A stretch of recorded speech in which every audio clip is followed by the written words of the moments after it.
Yon, may isa na tayong ibon. Ayan o. Si Miss Adeno.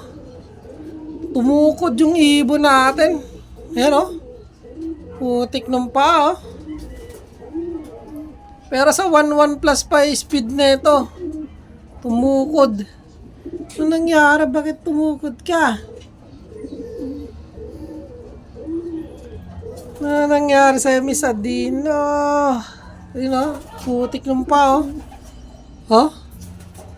Clock pa rin naman siya sa 1-1 plus pa speed. Kaya lang tumukod nga lang yung ibon natin.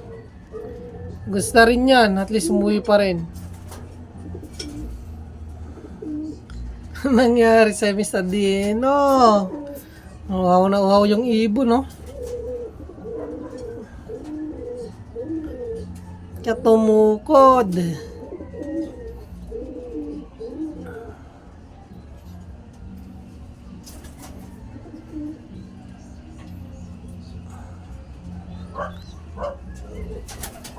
Abangan na lang natin si Dawan. Yan na lang kulang natin eh. Dalawa lang naman ibon natin. Bale pang third lap nga na ito. Kandun, Ilocos Sur. Last lap natin, Santa Ana.